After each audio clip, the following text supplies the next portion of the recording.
Most people are handed a script for life before they're old enough to question it. And in a place like a school, that script becomes law. Study hard, behave yourself, say the right things, and if you do it well enough, you'll be rewarded with a place in the world. But what happens to the people who don't fit that script? That's where someone like Great Onizuka enters the story. Because people like him don't just break the rules. They expose why those rules exist in the first place. And when you look at those rules closely, it all sounds reasonable, even comforting. Because order feels safe. A plan feels safe. A blueprint feels like control. But hidden within that blueprint is an expectation. The fact that you must transform to match it. And if you can't do that, or won't do that, the system rarely asks why. It labels you first. Too loud, too reckless, too strange, a failure, a bad influence. But what we are really reacting to isn't brokenness. It's the fact that these people reveal something everyone else learned to hide. I saw this firsthand with people I grew up with. The ones who didn't fit quietly disappear. That's the lie at the center of every rigid system.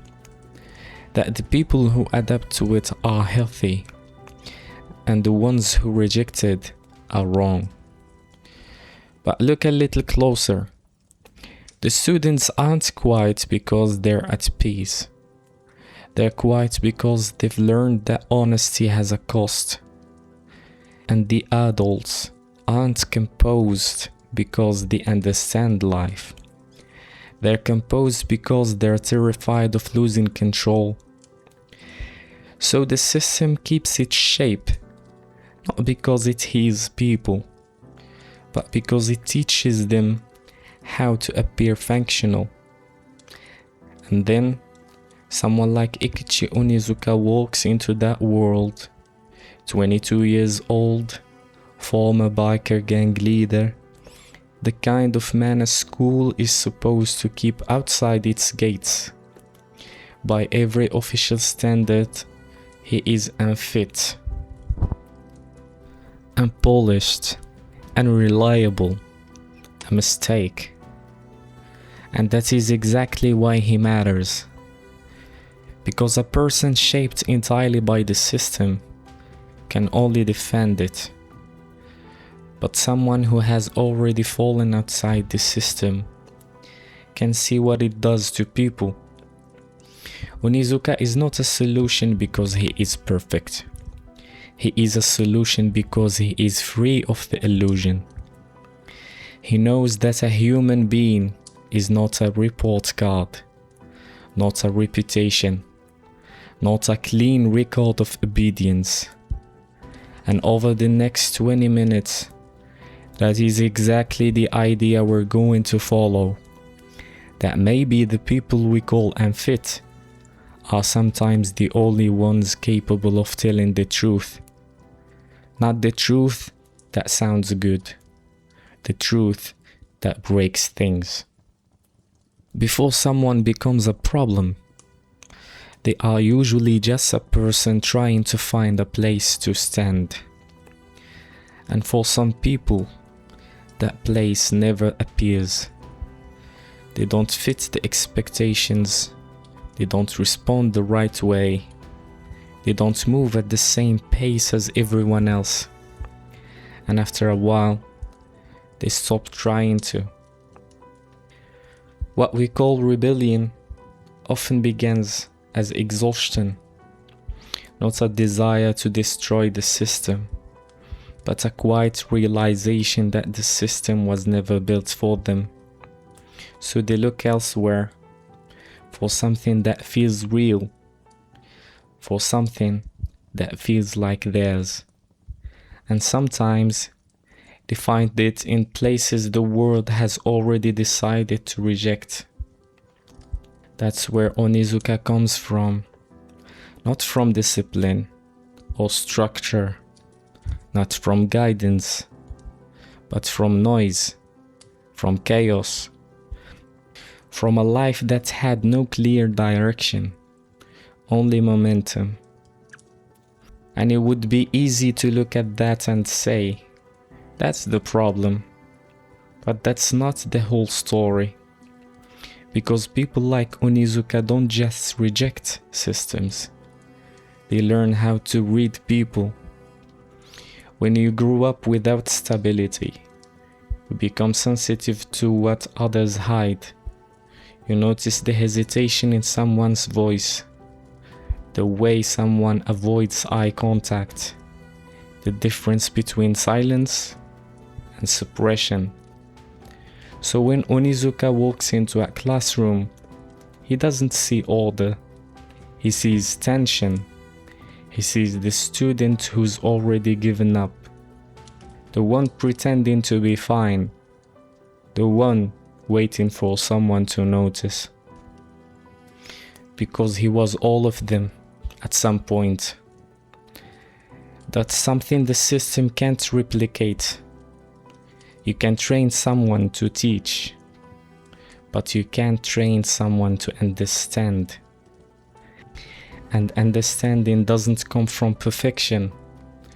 It comes from recognition, from seeing yourself in someone else's struggle and knowing exactly where it leads. That's why the broken recognize the broken. Not because they're the same, but because they felt the same weight, and that creates something dangerous. Because once someone feels understood, they stop pretending. And once they stop pretending, the system starts to lose its hold. This is the part most people miss about Onizuka. He doesn't change his students by teaching them something new. He changes them by seeing what was already there.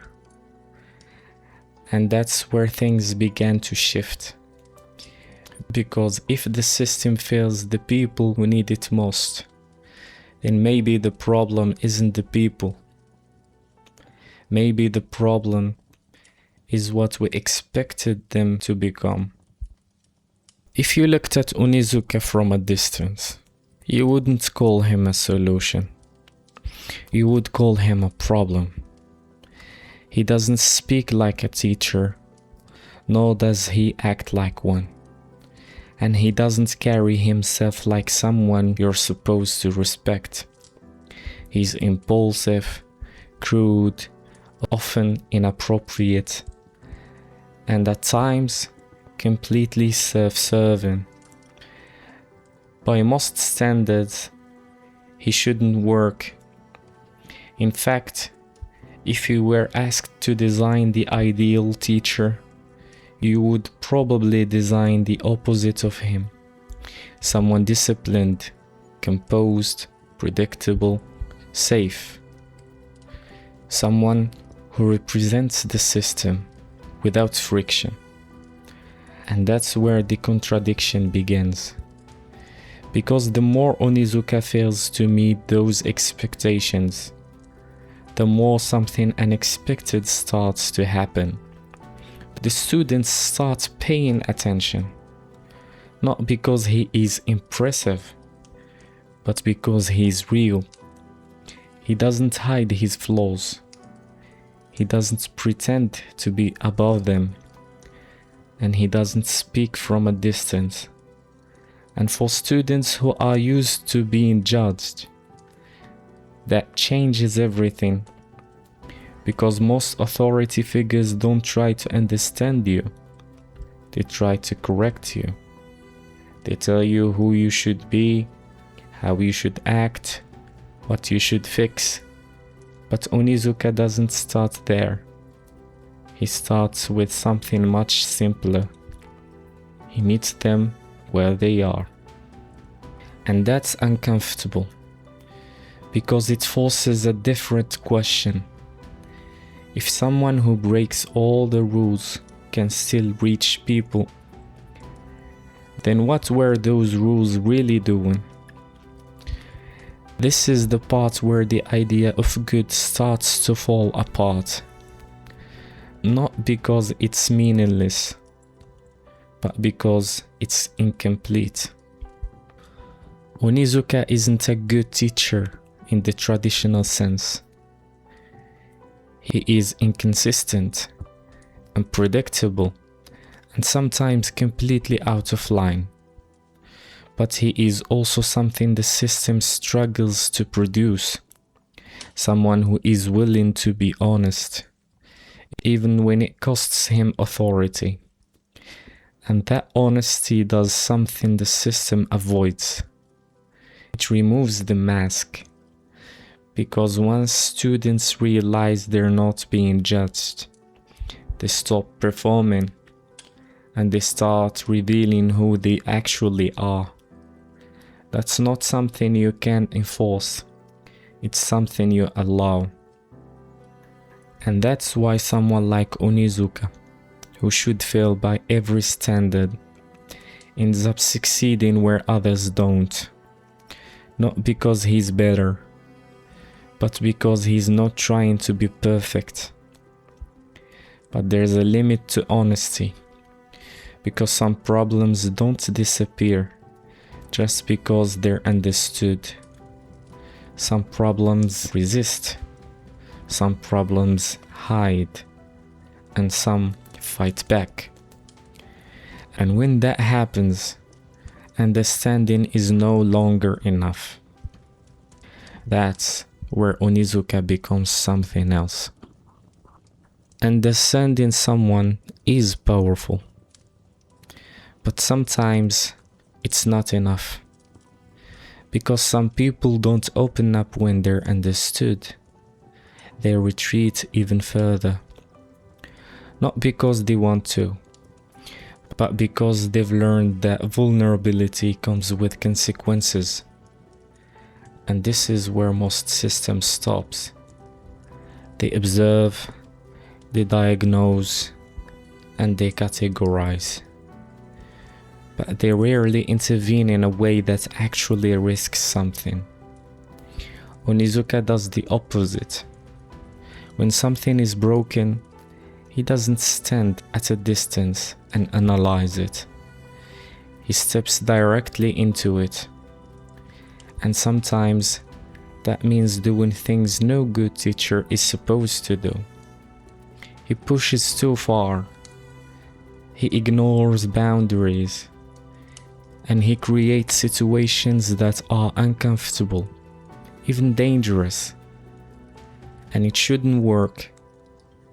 By every standard, it should fail. But the reason it doesn't is because of what he's actually risking. Not his authority or his image, but himself. He doesn't ask his students to confront their fears from a safe distance. He stands there with them and refuses to leave. And that changes the equation. Because for the first time, they're not alone in it. Most systems try to protect themselves first. They minimize the risk. They avoid instability. Onizuka does the opposite. He absorbs the risk, so his students don't have to carry it alone. And that's why his methods feel so extreme. Not because they're random, but because they're personal. He doesn't act to maintain order. He acts to break whatever is trapping the person in front of him. And sometimes that requires force. Not violence in the physical sense, but a kind of a psychological impact that can't be ignored. A moment that disrupts the pattern. A moment that forces a choice. Stay where you are or face what you've been avoiding. And the reason that moment works is because it's real. There is no performance, no distance, no safety net. Just a person refusing to let another person disappear. That's what makes him dangerous, because he doesn't just understand people, he changes what they're willing to face. And once that happens, the system can't fully control the outcome anymore, because a person who has faced themselves is no longer easy to shape. And that leads to the final question. If the only methods that truly reach people are the ones that break the rules, then what were those rules protecting in the first place? So what does all of this leave us with? A system that values order but struggles to understand people. A definition of good that doesn't always lead to what's right. And a teacher who was never meant to succeed within it. Onizuka doesn't fix the system. He doesn't redesign it. He doesn't replace it. He works inside it, without fully belonging to it. And maybe that's the point, because systems aren't built to see individuals clearly. They are built to be stable, predictable, and consistent. And those things matter, but they come with a cost. They struggle with anything that doesn't fit, anything that resists, anything that can't be simplified. And people are rarely simple. That's why someone like Onizuka matters. Not because he's perfect, but because he isn't. Because he shows that understanding doesn't come from distance. It comes from being willing to stand in the same place as someone else, even when it breaks expectations. And maybe that's the real flaw in the blueprint. Not that it's wrong, but that it assumes that people are easier to define than they really are. So it creates rules, standards, paths, and for some people, those paths work, but for others, they were never meant to. And those are the people we tend to misunderstand first, call them difficult, broken, problem, until someone finally sees them, without trying to change what they are. And that's where something begins to shift. Not when the system changes, but when someone chooses to see differently inside it.